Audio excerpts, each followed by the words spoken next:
It's me, Phoenician sailor.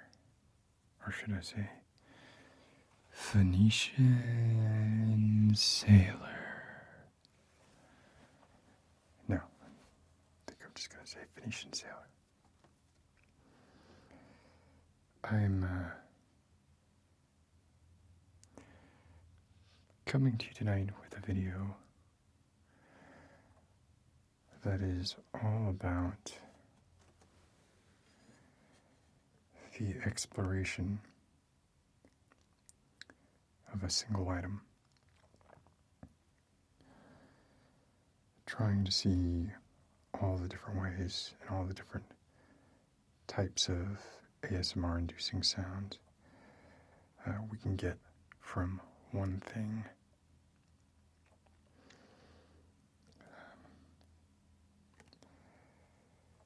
I'd like to call this series, if it becomes a series, Objectification.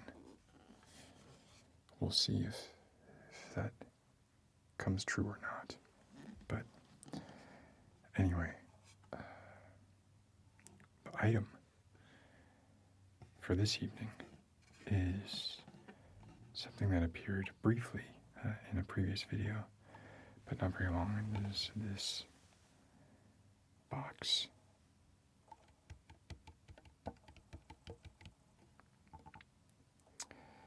It's a wooden box. Very, very inexpensive. It's a thrift store find.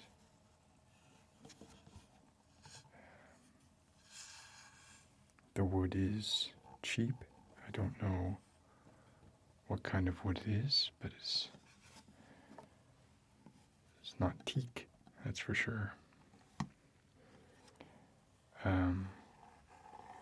It's not Brazilian rosewood.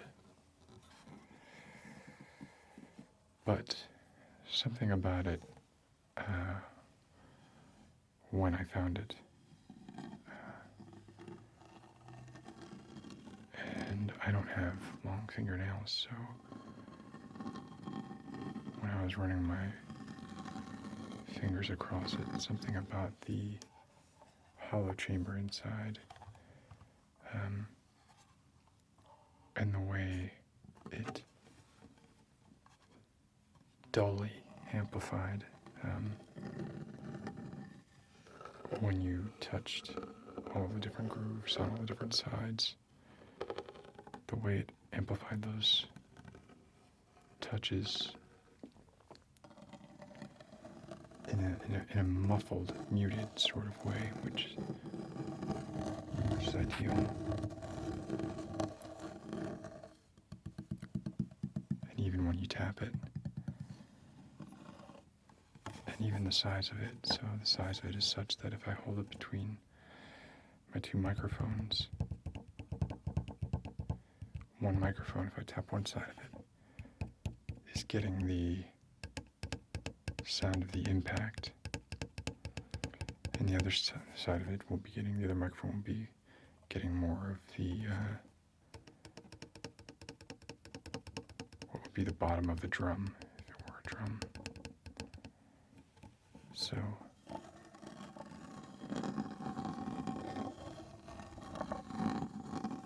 I'm inviting you to stick around with me.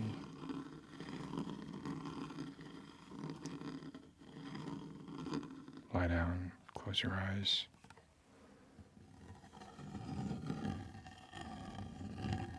Try not to think about anything of any importance at all. Just kind of let your mind drift.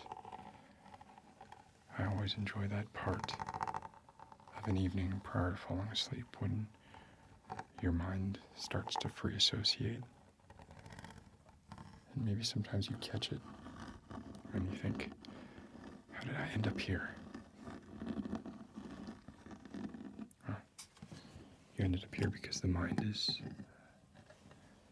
a pretty amazing thing. Although, as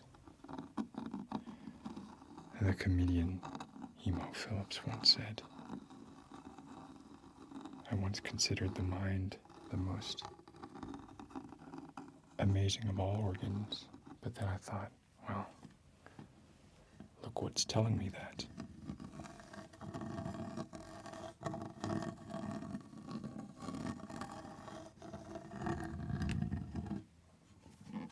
So much like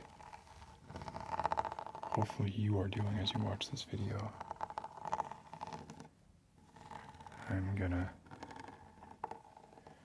free associate, and I may do so verbally from time to time.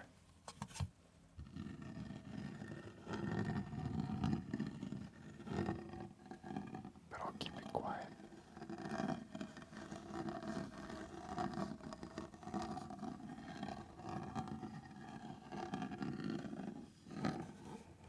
The carving on the front of this is of 2 roosters, I believe, and 3 flowers in what I can only describe as pseudo South American kind of primitive art style. Of course, pseudo South American because there was a tag here that said made in China, which I removed.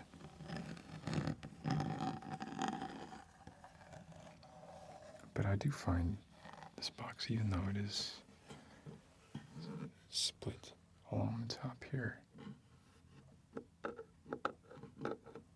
where it catches my fingernail.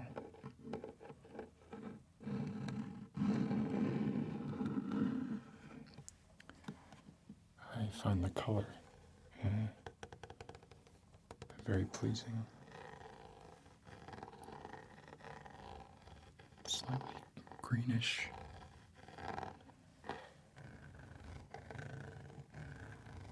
And to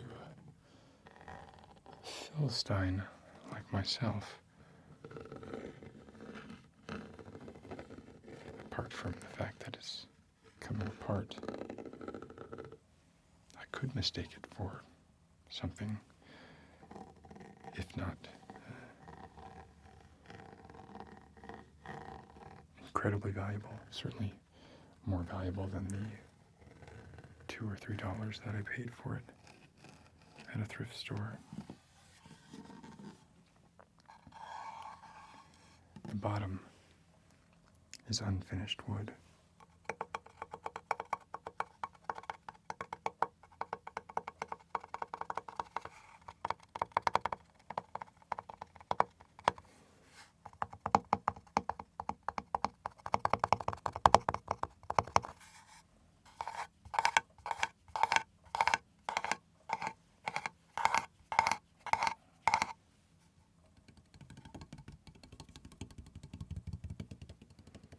The finished part sounds much duller.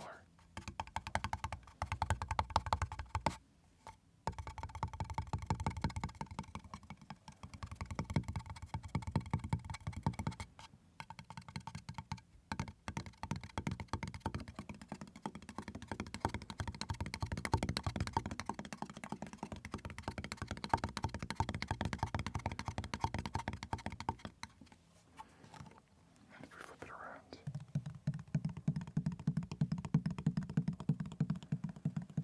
very different.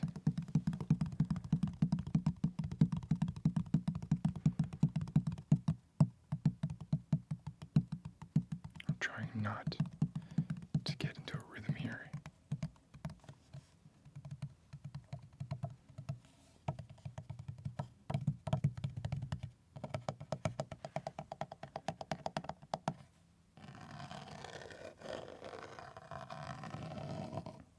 So it's useful for tapping. It's useful for stereo separation.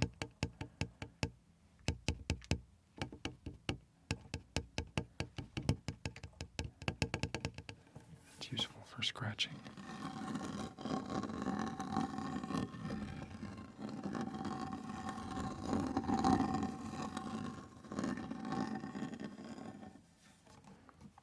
has on the sides.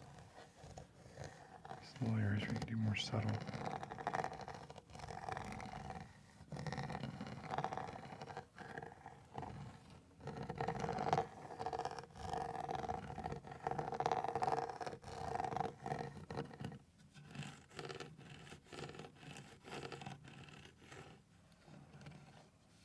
There's actually some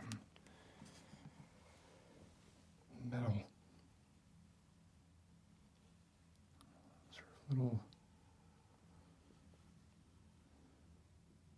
just looks like it's thin, kinked tin, or I would say copper, but surely it's not copper, on either side of the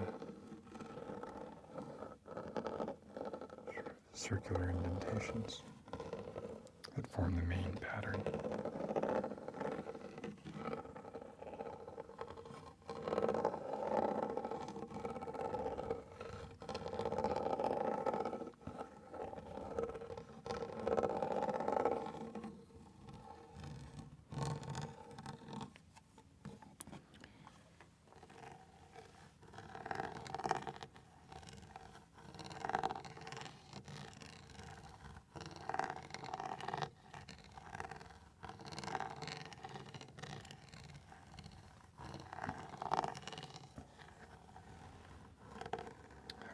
Recently, I don't know if I've shared this in a video yet or not, but trying to think back on my first experience, ASMR experience. Now, when I'm talking about ASMR, I don't necessarily mean the tingle, because I don't really get the tingle, but I do get a sort of sense of well-being and comfort, which to me is, if not more important, at least as important as the tingle itself. But I was thinking back when my first experience was, because I think previously when I thought about it, I had come to the conclusion that the first time I experienced ASMR was watching the original 1980 airing of the miniseries Cosmos with Carl Sagan, not the Neil deGrasse Tyson update, which I also like, but of course I'm going to be biased towards Carl Sagan, as he was such a hero to me growing up.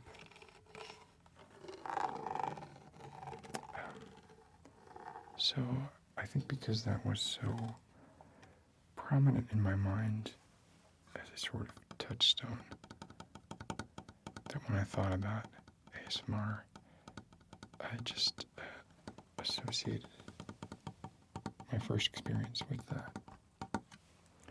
But I now think it goes back significantly further. And I'm talking about, now I'm not just talking about the first time I felt something that I retroactively am now recognizing as ASMR. I'm talking about the first time that I felt something and recognized it in the moment as something that was comforting, a sound or a feeling that was comforting, and actively pursued it because of that comfort.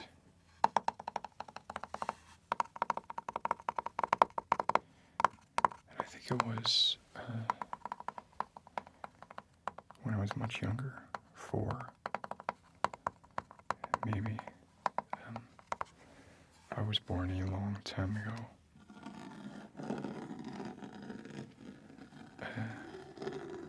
I was not born before disposable diapers, but I was born when cloth diapers were still a thing that was occasionally used. And I had a cloth diaper, not used, obviously, that I used as a security blanket.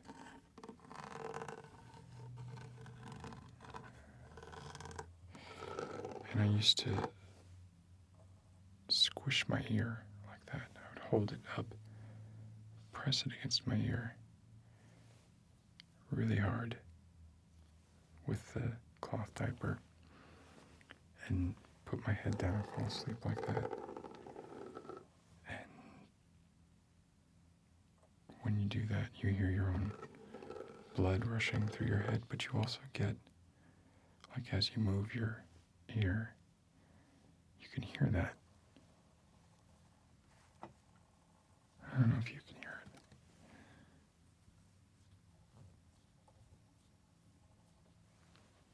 So I would move it around like this.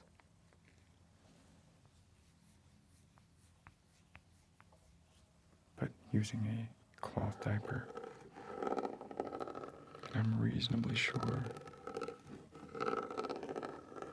that was my first experience with what we now call ASMR.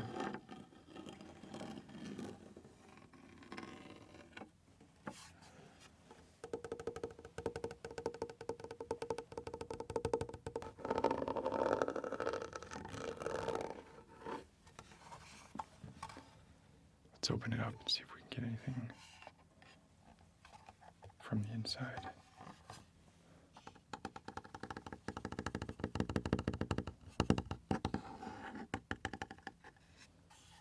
It's polished, but not heavily. You can definitely still feel the grain there.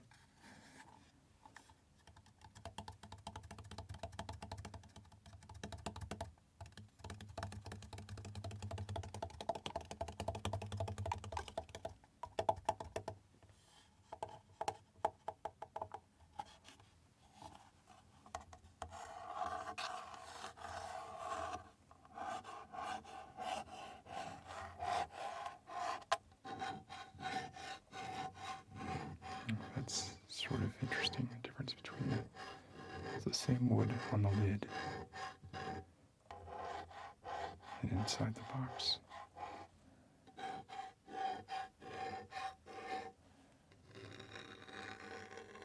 Oh, like this. There's a bevel running along the top here when you close it. And there's a bevel on both sides there. And the bevel is very roughly cut.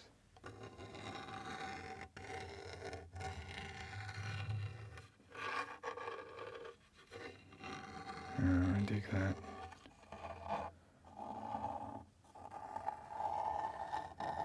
Again, it sounds very different on the lid than on the box itself. In this case, I prefer the way it sounds right here on the lid.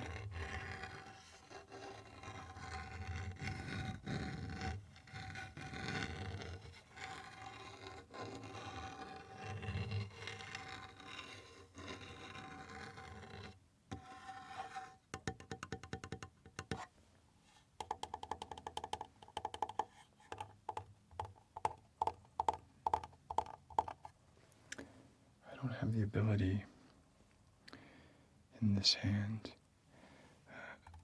to tap really well or really fast because of an injury that severed the tendons of these two fingers when I was very young, which means I can't hyperextend them. So that's as far as I can bring those fingers out. I don't know if you can see it or not, but it's my hand. When I move those two fingers, you can see it. The scar tissue sort of pulls the skin of my hand, whereas when I move those two fingers, they're more normal. But you can see the scar. There's actually two scars because the tendons snapped back into my arm a few inches, so they had to cut a second incision to get at the severed tendons and reattach them.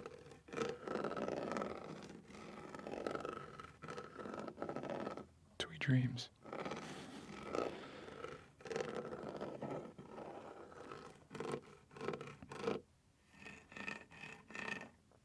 I was studying classical guitar at the time.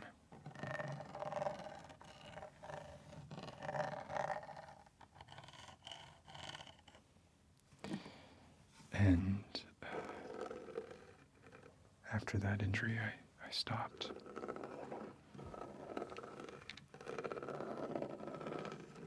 Because I knew I could never be great. I know Django Reinhardt, Tony Iommi, plenty of people played with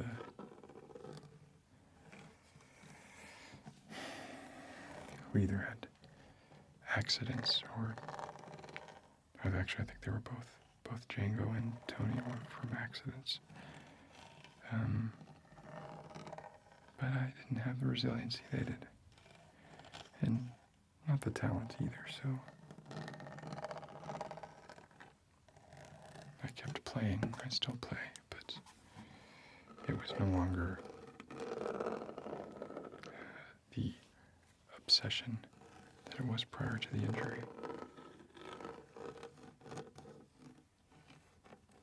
But I'm not going to let it stop me from doing ASMR. I'll just tap. I won't ever achieve Nicholas level tapping proficiency.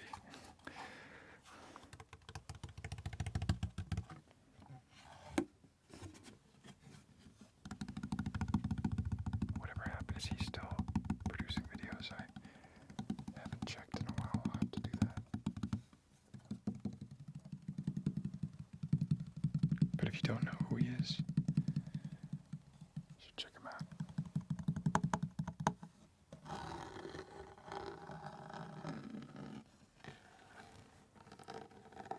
So hopefully while I've been droning on and on about nothing in particular, you've been drifting off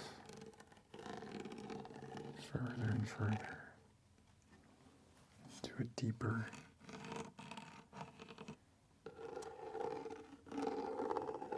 less anxious, less obsessive, less compulsive thinking state, even if you're not going to sleep.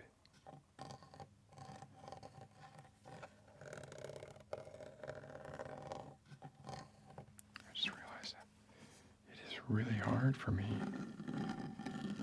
to have a camera on and not talk. I don't know how ASMRs do it. So just shut up for a few minutes, Scott. My name is Scott. Yeah, I just said my name on camera. Not gonna edit that out.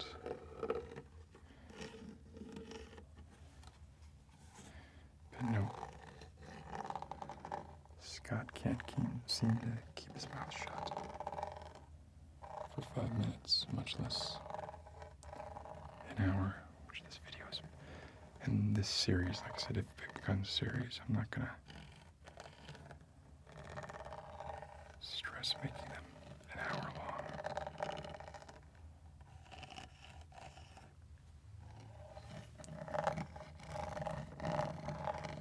Some objects will have more to offer than others.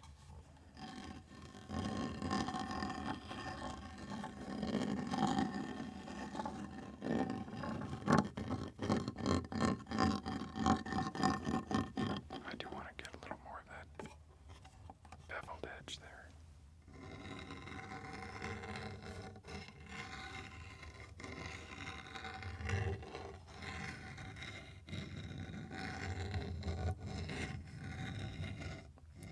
Some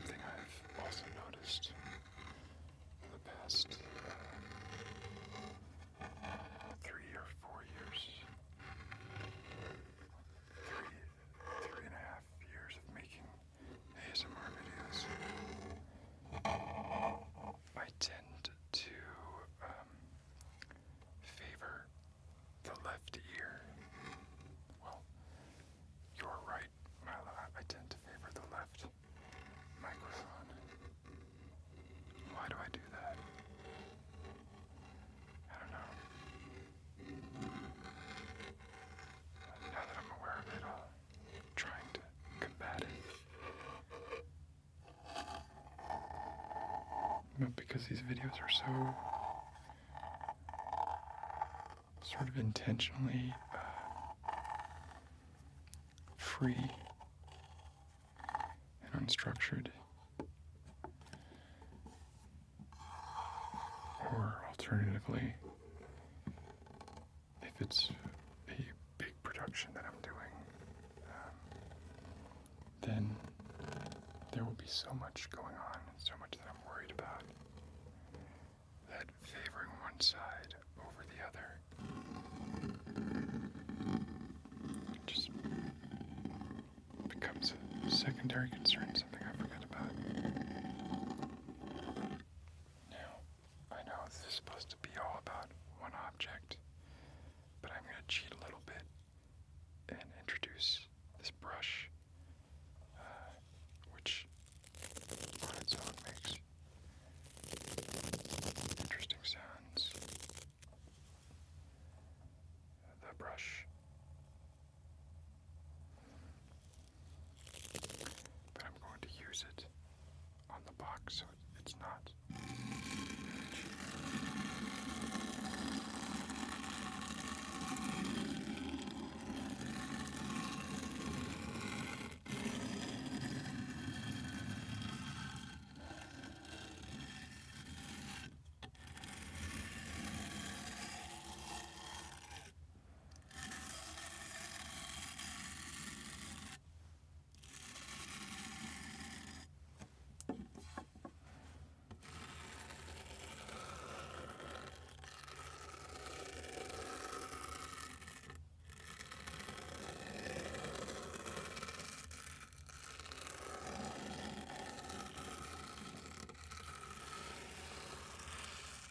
This brush is meant for shoes.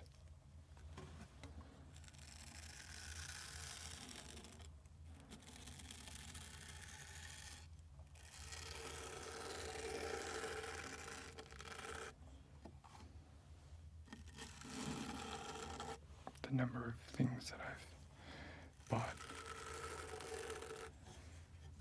for ASMR intended for one thing and then used for something wholly different. Ooh, I don't know that I like that sound on the bottom. It's borders on the chalkboardy.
me suggest that you hit the subscribe button.